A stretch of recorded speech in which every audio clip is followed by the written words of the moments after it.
All right, we're starting the G35 project.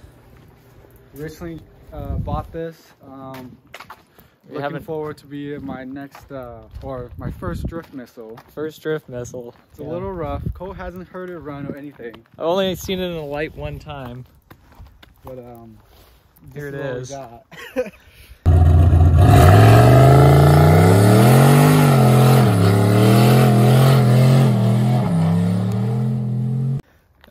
What year is it? 06? Yeah, 06 6-speed manual with the rev-up motor, which is, from what I heard, not the ideal motor, which I kind of agree with. I was hoping it was just a regular DE motor, so I can just drop a new motor in, but this is the rev-up, and it has rod knock, so that's what we're looking to do, is pull the engine out and see what we got going on. So it comes with carbon fiber. I forgot what brand it is, but it is real carbon fiber. Okay, hit us up if you want to buy them. Yeah, hit us up if you want that. We just think it doesn't look great on a red car.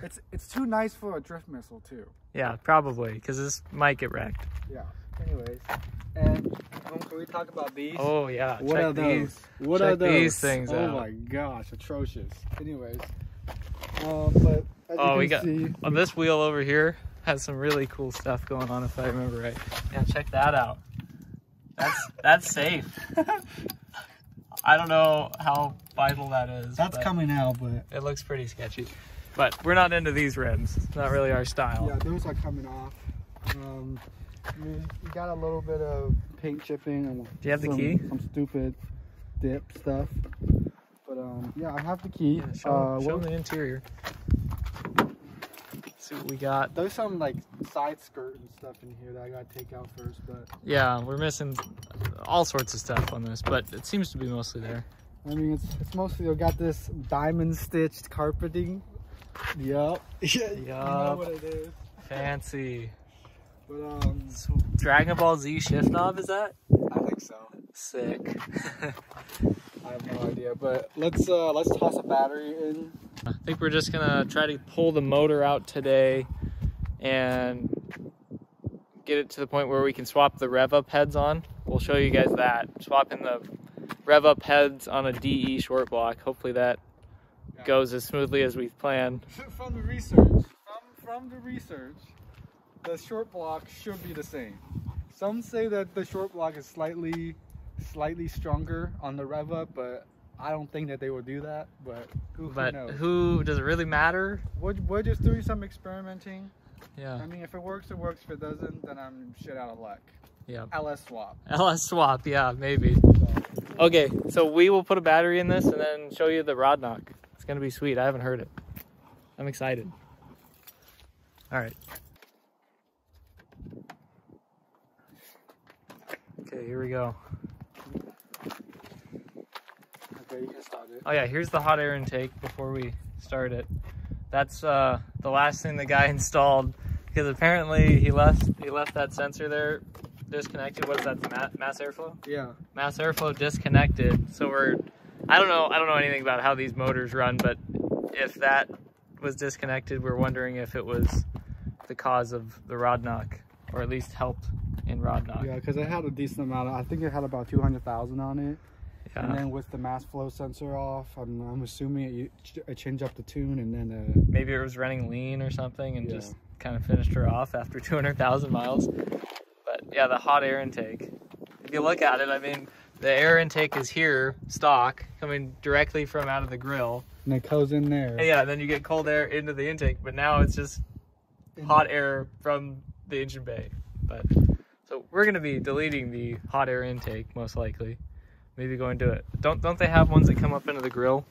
That's for the G37s. I'm gonna build a custom one that goes through this front section that aims right here. Yeah, but mostly likely with the stock filter, because I think that's why they do it. I'm not really familiar with these cars, but they do it because these don't get enough air. Oh. After you port the heads and the intake. So it just kind of helps it free it up a little bit. But you're getting warmer air. But anyways. Yeah. We tossed the engine in. This is battery. the first time. Toss the battery in. Oh, yeah, we tossed the engine in like 5 minutes. Yeah. We tossed the battery in. This is gonna be the first time Coles has heard it. Yeah, here's some rod knock. I'm excited. Not I don't the know rod why. knock, the exhaust is insane. Oh, actually. Oh yeah, I haven't heard the exhaust. It's fully straight piped, right? Yeah, we got these like Magna Flowmaster exhaust tips. But if you see underneath, just point underneath, it's just completely straight piped. And it's, it's gross looking. yeah, and it sounds like farts. I'm not a fan of the VQ engine sound, but this is gonna sound even worse. So we're gonna have a nice knock and a fart sound, yeah, both at the same time. I'm excited.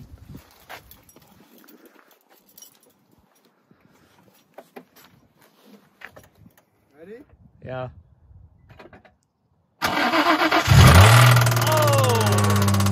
Oh my God, it's bad.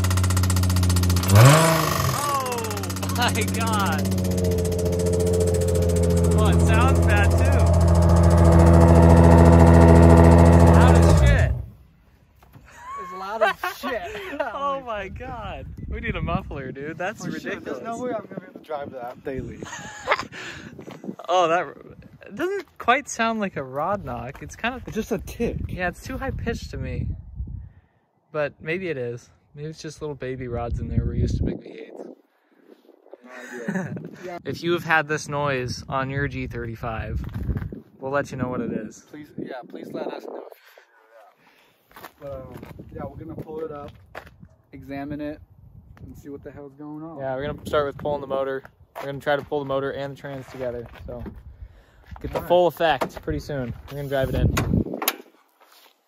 So I'll just keep recording. You can see Gabe's driving skills at work. He's soon gonna be drifting this. Just try to whip a donut.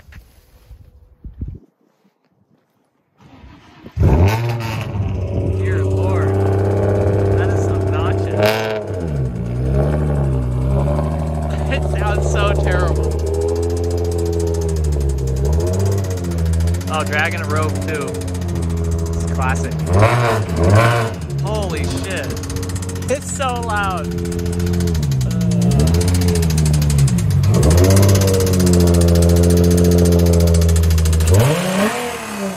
Oh no. Police are on their way. Dear God, that is so obnoxious. What do you think? I think it's terrible. It sounds terrible. It's like I don't know. That's, 3 times louder than it should be. I don't think it's knock anymore. After actually driving it, because there's no any kind of stutter when I do anything. When I drive it. It might be knock. I don't know. I don't. It doesn't sound great. No, it doesn't. But we'll find out. We're just a bunch of jackasses that don't know what we're doing. Should we just go for a rip? See if it'll hold up? No, because I need. Hey, if the rod comes out, then we'll know it's rod knock. Yeah, but I need the head. God, it's so loud, dude. Okay, we're back.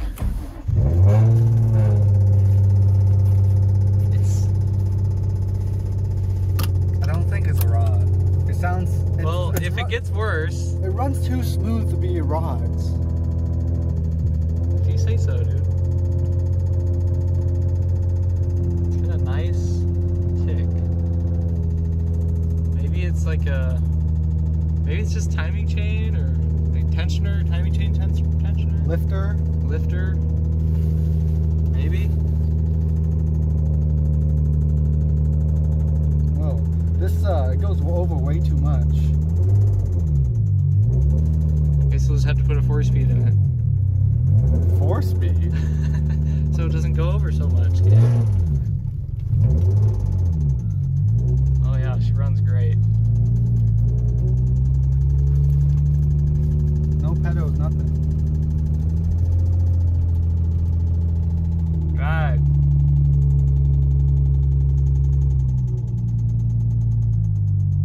Why is the rev light on? Why's the... What rev? Oh. The fucking traction control and shit is... Oh, we're gonna need to fix that. No, we We need don't. to turn that off. No, it's off. Oh. It's saying... What's the problem then? It's always off for some reason. You don't need that shit. And the rev light is on. I don't know what the rev light is doing for. Have you driven it before? No. Oh, that's knock. That's rod knock. There's a tick and then there's a knock. You hear that? No. Give it a little gas. See, there's a tick and then a knock. Gabe's professional opinion is the tick Yeah, and that's knock. Okay.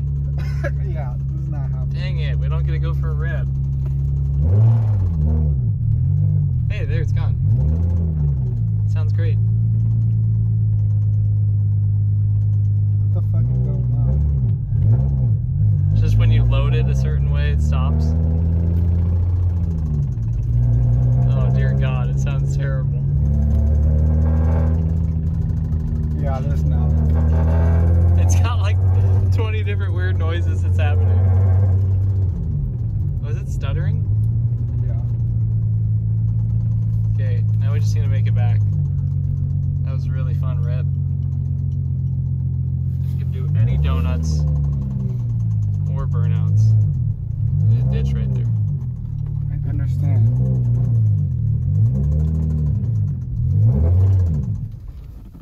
Oh. Oh, good.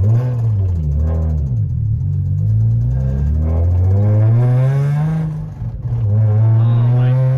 Yeah, there's no power. There's no power at all. It needs to come out. Yeah, okay. Glad we established that. Yeah, I'm flooring it and it's like 2 horsepower. Is it running? Oh. Hey, I fixed it. Fixed. What's going on? It's quiet now. It's not making a noise anymore. As soon as you get on the throttle, yeah.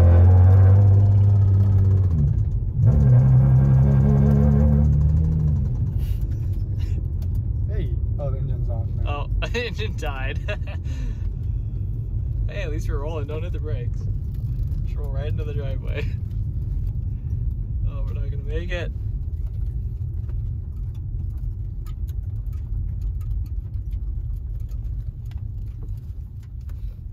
Oh, oh. Yes, Like a boss. like a boss. Oh, it still runs. Okay. Okay, that was fun. No rip. Sorry, guys. I don't think it could do one if you tried. No. It definitely couldn't. It's sad and broken.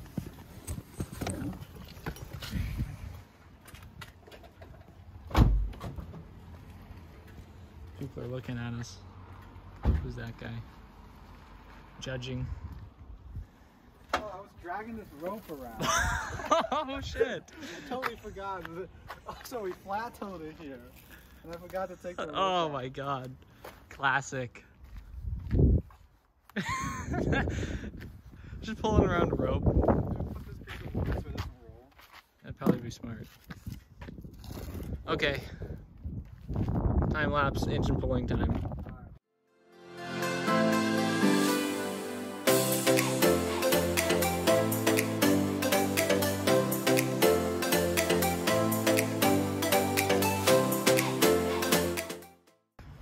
Alright, so we just got the core support off. What we had to do is kind of just bend the AC lines out of the way because without disconnecting them, they are just kind of too short. So we just went like 90 degrees on this core support. What's next, Gabe? So it looks like all we have to do is disconnect the transmission. I mean, the drive shaft from the transmission, the engine mounts, the transmission mounts, and then Yeah, kind of just bottom stuff. yeah, and then all the other wires associated that's mounted to the body, and then pull her out. Yeah, so far it's pretty straightforward. Just disconnect everything connected to the body. And we did unbolt the AC compressor down there. That. We might not need to, but it gives you a little more wiggle. Yeah. All right, continue on.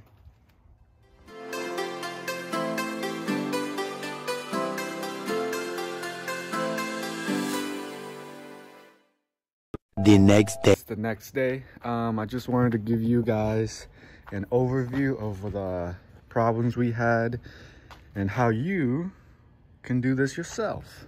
So in order to take this out, of course you had to take this core support over, and then after that what we had to do was take out the steering rack or not the rack, but the long thing. Shoot, I'm blinking. But anyways, you can see you had to take that out. And then what I would recommend is you take the upper intake plenum off, and that way it'll give you more visibility on what's on the back.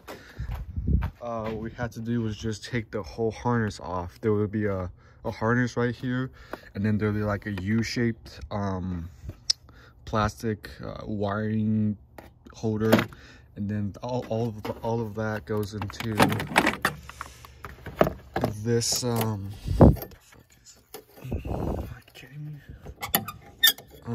all of that goes into this hole, and this hole has 2 clips, one on the top-ish area and one over here. But anyways, yeah, there's wires down there. There's a bunch of wiring that you gotta detach from the ECU, and then you also have to take these 3 plugs out. And then after you do that, we also had to take the either your catalytic converters or your test tubes off. Those had to come off because they were just too wide, and it would hit the 2 side posts and or the steering thing. I forgot what it's called. And then as far as transmission, all we did was unbolt the exhaust, and then we actually didn't even touch the drive shaft. All we did was just pull and put a piece of wood, so when it fell on something a little softer, and then just put a bucket to catch all the oil.